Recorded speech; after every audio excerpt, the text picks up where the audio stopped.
ஓம் சக்தி. சக்தியில் அனைவருக்கும் என்னுடைய அன்பான வணக்கம். சக்தியில் நம்ம பஞ்சாப் கேசனுக்கு ஒரு பெண் குழந்தைங்க பேர் சக்தி ஆதிரா. இந்த குழந்தைங்க இப்படியெல்லாம் அம்மா அந்த குழந்தைய காப்பாற்றுறாங்க பாருங்க.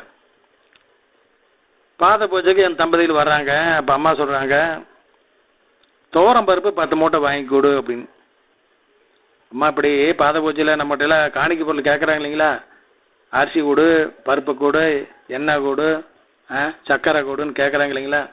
அதெல்லாம் எதுக்கு சக்தியில் நமக்கு வர வேண்டிய கஷ்டத்தை போக்குவதற்காக. ஆமாங்க, அதுதான் சத்தியமான உண்மை.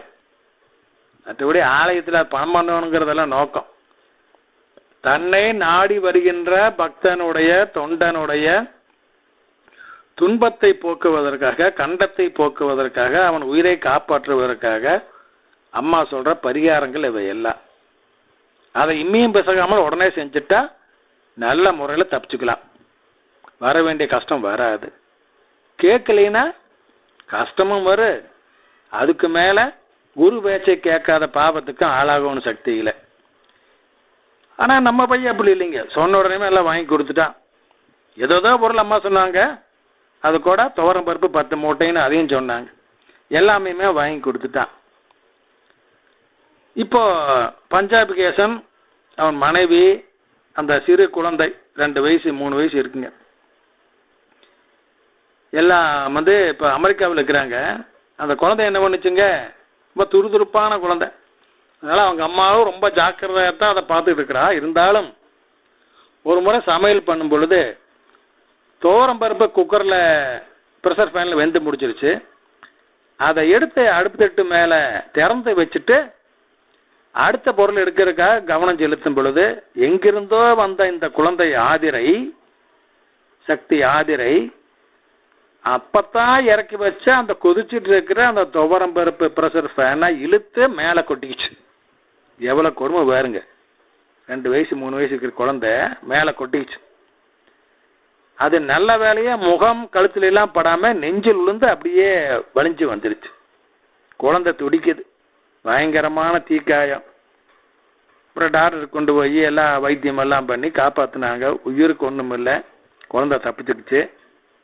ஆனால் அந்த நெஞ்சு பகுதி முழுவதும் கட்டங்கரையேன்னு அப்படியே அந்த கொப்பளம் தடித்த மாதிரி, இந்த தீப்புண்ணு நல்லான இருக்குங்களே அந்த மாதிரி இருக்குது. டாக்டர்லாம் சொல்கிறாங்க, இந்த குழந்தைக்கு 16 வயசு ஆனால் தான் இந்த தழும்பு மறைகிறதுக்கு வைத்தியம் பண்ண முடியும், அதுக்கு முன்னால் செய்ய முடியாது. அதுவும் ஒவ்வொரு இன்ச்சா அடிச்சு அந்த தழும்பை மறைய வைக்கணும், அந்த மாதிரி ஒரு வைத்தியம் பண்ணணும் அப்படின்னு சொல்கிறாங்க. சரி, எங்கள் அம்மா இருக்குது, எங்கள் அம்மாட்ட பார்த்துக்கணுன்னு வந்துட்டாங்க. அதே மாதிரி அம்மாட்ட வந்தாங்க. அம்மா சொன்னாங்க, அடைய துளசி சாத்தை வெண்ணெயில் கலந்து அதை அந்த காயம்பட்ட இடத்துல பூசு, தழும்பு இருக்கிற இடத்துல சரியா போகும்னு சொன்னாங்க. அதே மாதிரிங்க வெண்ணெயில் துளசி சாறை கலந்து அந்த குழந்தைக்கு நெஞ்சு பகுதியிலெல்லாம் பூசும். இப்போ 90 பங்குக்கு மேலே முழுவதும் குணமாயிடுச்சு சக்தியில். இன்னும் 10% இருக்குது. அதுவும் இன்னும் சில நாட்களிலேயே முற்றிலும் குணமாகிவிடும் அப்படின்னு அவங்க சொல்கிறாங்க. எப்படி பாருங்க. இப்போ டாக்டர்லாம் ஆச்சரியப்படுறாங்க, எப்படி இவ்வளோ வேகமாக குணமாச்சு, என்ன பண்ணீங்க, ஏது பண்ணீங்க. இவங்க உண்மையை சொன்னாங்க, இப்படி எங்கள் அம்மா தான் காப்பாச்சு அப்படின்னு. அவ்வளோதான், வாயை பிறந்த டாக்டர் இன்னும் மூடவே இல்லை சக்தியில். இந்த குழந்தை ஆதரைக்காக அம்மா வந்துங்க துவரம் பருப்பு 10 மூட்டை வாங்கி கொடுத்து சொன்னாங்களே சக்திகளே.